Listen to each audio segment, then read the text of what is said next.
वंदे मातरम। मैं विजय ठाकरे आपका स्वागत करता हूं स्टेप अप एकेडमी पर। आज हम लोग बात करने वाले हैं क्लास 11th के जो स्टूडेंट्स हैं, मैं लेके आया उनके लिए बिजनेस स्टडीज का चैप्टर नंबर 2, जिसका नामकरण हो चुका है forms of business organisation.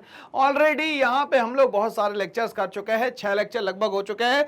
7वें lecture के हम लोग आज टॉपिक पे आते हैं। टॉपिक का नाम है आज जॉइंट स्टॉक कंपनी। ये बहुत ही इंपॉर्टेंट है और ये फॉर्म्स ऑफ बिजनेस ऑर्गेनाइजेशन में आपको आगे चल के कभी ना कभी काम आने वाला है और ये आएगा ही आएगा एग्जाम का। तो ये क्वेश्चन कंफर्म है। पहले हम लोग समझते हैं जॉइंट स्टॉक कंपनी होता क्या है और फिर हम लोग इसके फायदे नुकसान सारी चीजों की बात करेंगे।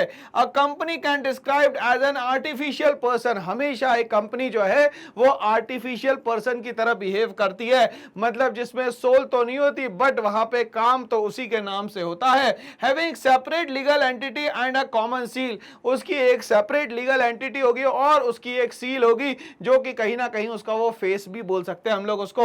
The shareholders are owners of company. Shareholder जो है वो ओनर ऑफ द कंपनी होते हैं। While the board of director is the chief managing body elected by the shareholders. तो यहां पे शेयर होल्डर जो है कायदे से देखा जाए तो ओनर ऑफ द कंपनी होते हैं और जो डायरेक्टर्स होते हैं वो चीफ मैनेजिंग बॉडी होते हैं जो कि शेयर होल्डर्स के थ्रू ही इलेक्ट होकर यहां पे आते हैं।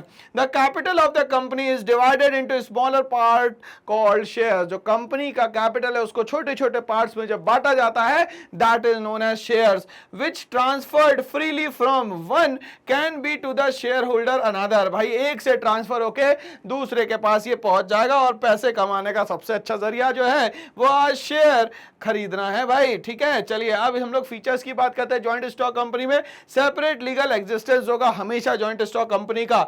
दूसरा हम लोग बात करें परपेचुअल एग्जिस्टेंस होगा इसका। तीसरा लिमिटेड लायबिलिटी होगी। चौथा यहां पे ट्रांसफरेबिलिटी ऑफ शेयर्स होगा। फिर हम लोग बात करें कॉमन सील होगी इसकी और हम लोग बात करें separation of ownership and control होगा यहां पे। अब ये सारी ये फीचर्स की तो हम लोगों ने बात कर ली। अब एक एक फीचर को हम लोग डीपली और ब्रीफली समझने की कोशिश करते हैं। सेपरेट लीगल एंटिटी किस तरीके से काम करेगी? It is created by law. कौन बनाएगा इसको? तो लॉ बनाएगा, मतलब इसमें बेसिकली कुछ ना कुछ रूल्स एंड रेगुलेशंस फॉलो करना जरूरी है। And it is a distinct legal entity independent of its members. और ये अपने आप में एक लीगल एंटिटी है जो कि मेंबर से सेपरेटेड है।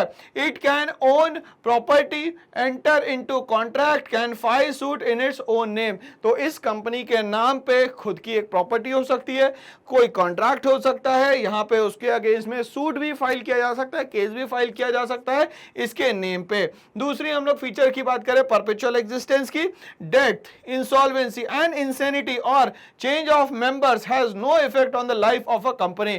किसी के डेथ होना, किसी का जाना, किसी का आना, इसके कारण इस कंपनी पे बहुत ज्यादा कोई भी फर्क नहीं पड़ने वाला। It can come to an end only through the prescribed legal procedure। और ये जब आएगी या जाएगी तो वो एक लीगल प्रोसीजर के थ्रू ही आएगी और जाएगी।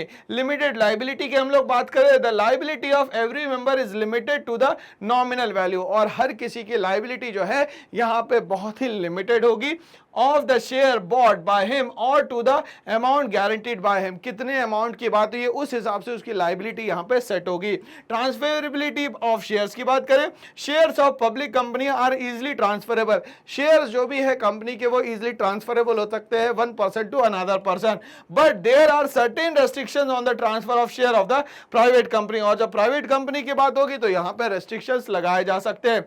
कॉमन सील होगी इसकी, it is the official signature of the company and it is affixed on all important document of the company. और यहाँ पे सारे इंपॉर्टेंट डॉक्यूमेंट जो है वो कॉमन सील के अंडर में आएंगे। Separation of ownership and control की बात करें, management of company is in the hands of elected representative of shareholder known as individually और as a director and collectively as board of director. तो अब यहाँ पे जब सेपरेशन की बात करें तो यहाँ पे जो रिप्रेजेंटेटिव्स है शेयर होल्डर के वो इंडिविजुअल हो सकते हैं, डायरेक्टर हो सकते हैं या कलेक्टिवली बोर्ड ऑफ डायरेक्टर्स भी हो सकते हैं। मतलब यहाँ पे हर किसी के पास ओनरशिप भी है और कंट्रोल के राइट्स भी है। बट हम लोग जैसे ही आगे बढ़ते हैं यहाँ पे तो फायदों की बात करते हैं। Merits of joint stock company की, प्रोफेशनल मैनेजमेंट होगा, स्कोप फॉर एक्सपांशन हो सकता है, परपेचुअल एग्जिस्टेंस होगा, ट्रांसफर ऑफ इंटरेस्ट हो सकता सकता है और लिमिटेड लायबिलिटी हो सकती है।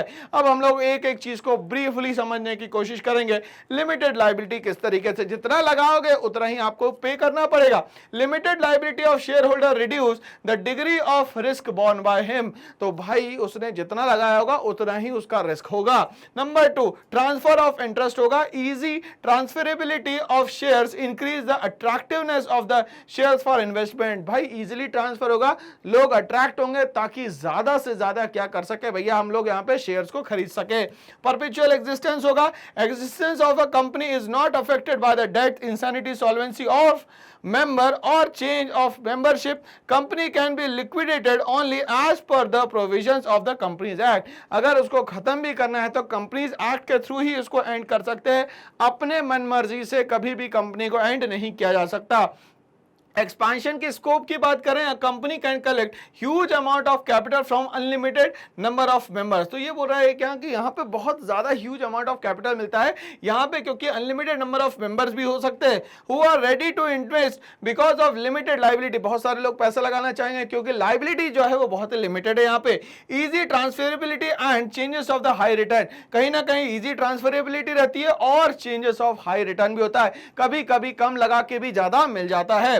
प्रोफेशनल मैनेजमेंट की बात करें, a company can afford to employ highly qualified expert in different areas of business management, कभी कभी क्या होता है बहुत अच्छे लोग मिल जाते हैं तो बिजनेस को बहुत तेजी से रन करने में बहुत फायदा होता है यहाँ पे।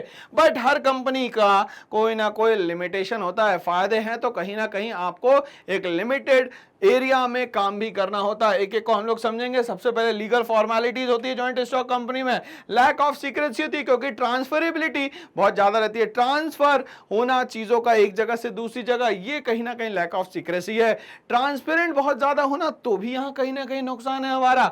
उसके आगे बात करें हम लोग, लैक ऑफ मोटिवेशन होता है यहाँ पे, डिले इन डिसीजन मेकिंग भी होता है यहाँ पे, और ओलिगार्किक मैनेजमेंट होता है। ओलिगार्किक मैनेजमेंट को बहुत ध्यान से समझेंगे क्योंकि ये एग्जाम में आने वाला पॉइंट है। फॉर्मेशन की हम लोग बात करें, the procedure of formation of company is very long, time consuming, expensive and requires lot of legal formalities to be fulfilled, बहुत सारी चीजों को फुलफिल करने के लिए ये फॉर्मेशन की जरूरत पड़ती है, मतलब बहुत सारे आपको पॉइंट्स है याद रखने पड़ेंगे जब आप कंपनी को फॉर्म करेंगे। लैक ऑफ सीक्रेसी की बात करें, it is very difficult to maintain secrecy in case of public company. अब यहां पे पब्लिक कंपनी में कैसे सीक्रेसी मेंटेन करेंगे, बहुत डिफिकल्ट काम है।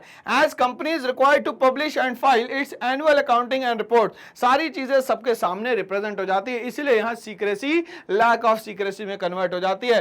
इम्पर्सनल वर्क एनवायरनमेंट की बात करें, separation of ownership and control and the large size of company make it difficult for the owner management to maintain personal contact with employees, customers and creditor, बहुत सारे लोग होने के कारण एक दूसरे से कॉन्टैक्ट होना, पर्सनली डील करना, ये बड़ा डिफिकल्ट काम हो जाता है। तो यहां सारी डील जो है मैक्सिमम टाइम मीटिंग्स में और प्रोफेशनली डील हो पाती है। Delay in decision making, decision making involves taking the opinion of managers at different level, अभी बोल रहा है कि डिसीजन मेकिंग में डिले होता है क्योंकि हर एक स्टेज पे डिसीजन फाइनल होना होता है।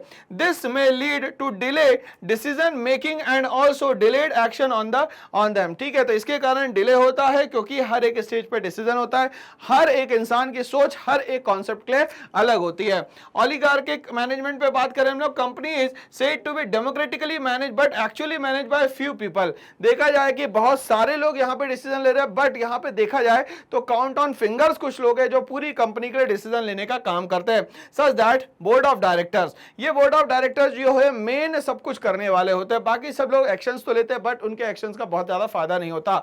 Sometimes they take decision keeping in mind their personal interest and benefit, ignoring the interest of the shareholders and the company, बाकी लोगों का ये रहता है कि हमारा क्या फायदा होगा, हमारा नुकसान है तो हम लोग ये नहीं लेंगे। इस तरीके से जॉइंट स्टॉक कंपनी में हम लोग ये सब सिस्टम की बात करते हैं।